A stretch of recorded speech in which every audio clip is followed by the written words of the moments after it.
All right, so ready to unlock these secrets of money manifestation. Uh, You shared that article with me, 7 stages of money manifestation and how to generate it. yeah. And honestly, it's got my curiosity piqued. Yeah. Apparently, our financial reality, it mirrors our inner beliefs and energy. Mhm. Sounds a little out there, but hey, let's dive in and see what it's all about. Yeah, I know it does sound a bit like magic, Right. but it's really about aligning your mindset and actions to achieve those financial goals. So the first stage is all about clarity. Yes. But it's not just about, saying, I want more money. This article dives much deeper. Hmm. It's like taking that desire and putting it under a microscope. Right. It's about getting crystal clear on what you want, why you want it, and how that money will actually impact your life. Okay. Think of it like creating a financial GPS. You need Oh, the exact destination to chart the best course. I love that analogy. Yeah. And the article even suggests getting super specific. It's not just about a number. It's about painting a vivid picture of your dream life. Exactly. Like, remember you mentioned wanting to travel the world.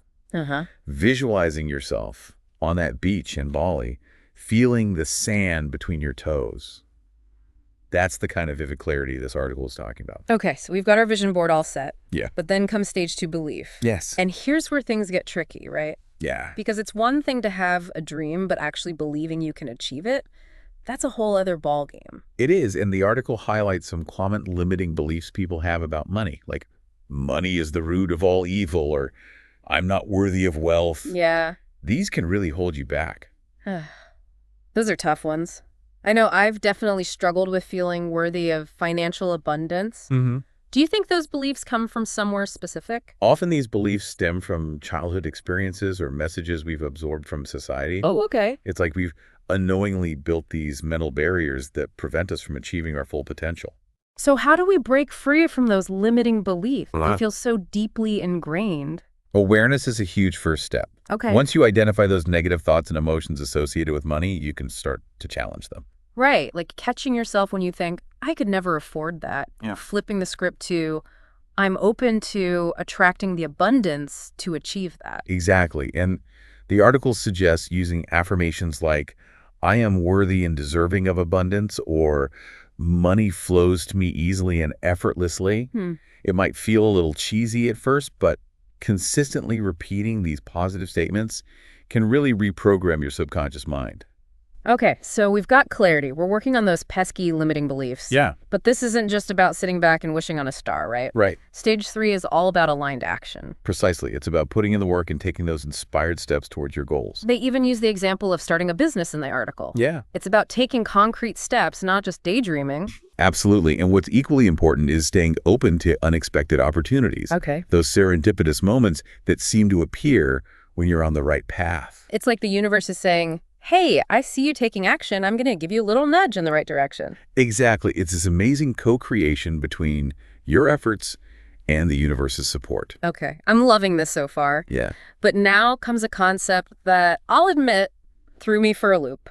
Okay. Stage 4, gratitude. Gratitude when we're talking about manifesting more money. Yeah. Doesn't quite compute, does it? It might seem counterintuitive, especially since you've been focused on achieving this big financial goal. Yeah. But think of it this way. Gratitude shifts your focus from scarcity to abundance. Okay. It's about appreciating what you already have, which opens you up to receiving even more. So instead of dwelling on what we lack, we're acknowledging the good stuff that's already present in our lives. Exactly. And the article suggests practicing daily gratitude. Yep. Even something as simple as writing down 3 things you're thankful for each day can make a big difference. Okay, I can definitely get behind that. Yeah. It's like saying to the universe, hey, I appreciate what you've given me, and I'm ready for more. And that positive energy is a powerful magnet for attracting abundance. All right, we're on a roll. Yes. But stage 5, trust and surrender. Mhm. This one might be the hardest yet. It definitely requires a shift in mindset. Okay. This stage is all about letting go of control, trusting the process, and believing that the universe has a plan for you. That's easier said than done, especially when it comes to something as important as finances. Right. I tend to want to micromanage every detail. I understand. But sometimes the best thing we can do is surrender our need to control the how and when, and trust that things are unfolding as they should. So it's not about being passive, it's about surrendering the need to micromanage the universe. Exactly. It's about aligning your energy with trust and allowing things to unfold naturally. Okay, I'm starting to see how this all ties together. We're clearing those mental blocks, taking action, and then trusting the journey. This is powerful stuff. It is. Yeah. It is. Okay, so we've laid the groundwork, clarity, belief, action, gratitude, and surrender. Yeah. But it's not over yet, right? What happens once the abundance starts flowing in? That's where stage 6 comes in, receiving. Okay. It sounds simple, but the article points out that it can be surprisingly challenging for some people. Really? Yeah. Why would that be? Well, some people might struggle with feelings of worthiness, like, am I really allowed to have this much abundance? Oh, I totally get that. It's Yeah. like this internal voice saying you're not good enough or deserving enough. Exactly. And for others, receiving abundance might trigger feelings of guilt, especially if they grew up with messages about money being scarce or evil. Yeah, that makes sense. It's almost like you're programmed to reject abundance instead of embracing it. Yeah, and on top of that, the article mentions how many of us resist receiving support. We're so used to doing everything ourselves that we forget that allowing ourselves to be supported is also a form of receiving. So receiving isn't just about money coming in. It's about being open to all forms of support and recognizing that we're not meant to go it alone. Absolutely. It's Yeah. about recognizing that abundance can flow to us through various channels, including the generosity and support of others. And that brings us to stage 7, which I find particularly fascinating, gratitude and circulation. Okay, gratitude again. I'm sensing a theme here. There's a reason it keeps popping up. It's such a powerful force. In this stage, it's about appreciating the money that's coming in and A&D, ensuring it circulates back out into the world, creating a healthy flow. I see. So it's not just about accumulating wealth. It's about keeping that energy moving and creating a positive ripple effect. You got it. The article suggests donating to Canadiation, causes you believe in investing in businesses that align with your values, and paying fair wages if you have employees. That reminds me of something you mentioned earlier about my dream of traveling the world. What if, once I'm financially abundant, I invest in ecotourism projects or support local artisans in the places I visit? Now you're getting it. That's exactly the kind of conscious circulation the article is talking about. It's almost like a beautiful dance between receiving and giving, creating a cycle of abundance that benefits everyone involved. Which brings us to the final stage, right? Mastery and legacy. That's right. This stage is about moving beyond just attracting money and achieving true financial mastery.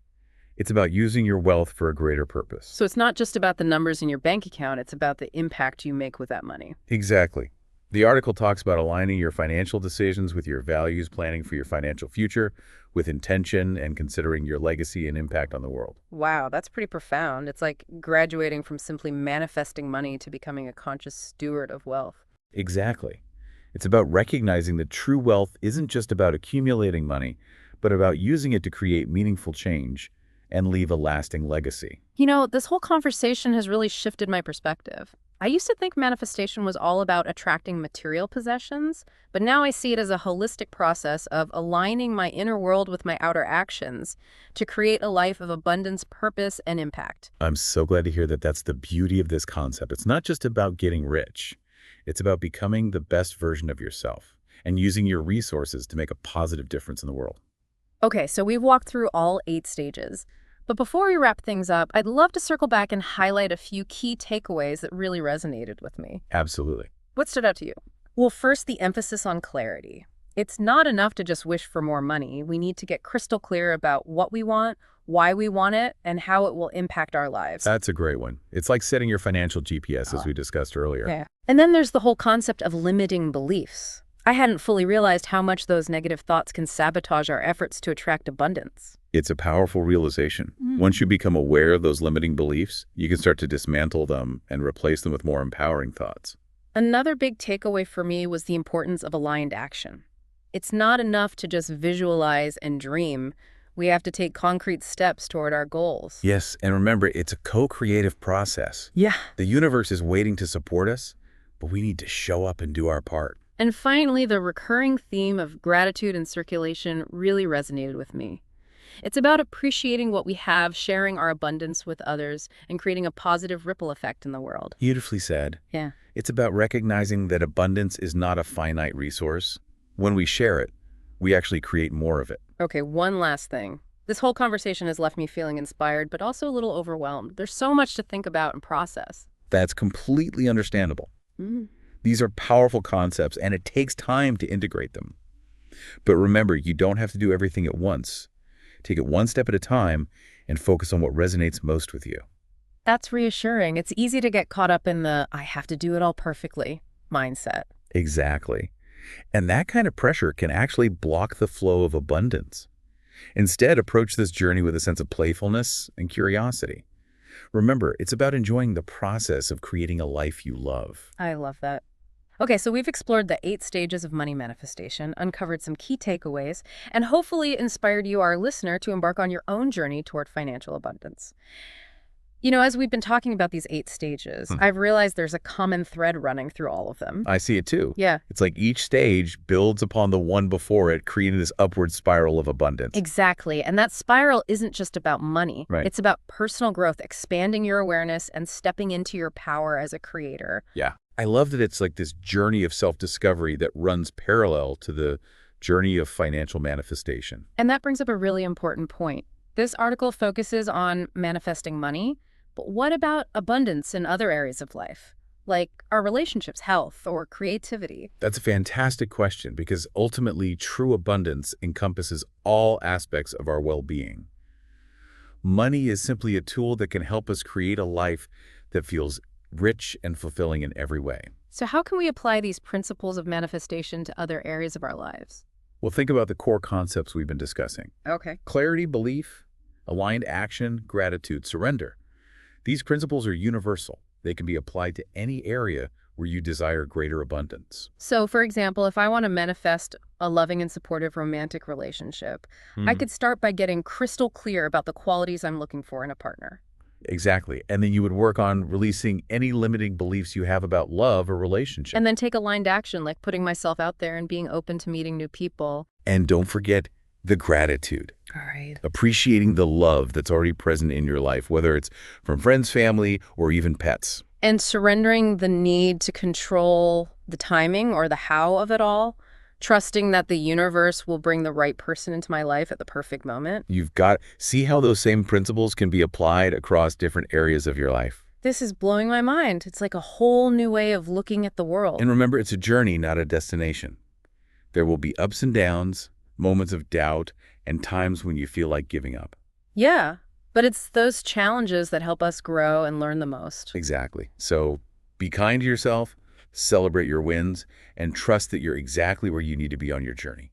Okay, so we've unpacked the 8 stages of money manifestation, explored how those principles can be applied to other areas of life, and hopefully left you, our listener, feeling inspired and empowered. But before we sign off, we want to leave you with a few final thoughts to ponder. First, remember that you are a powerful creator. Yeah. You have the ability to shape your reality and manifest your dreams.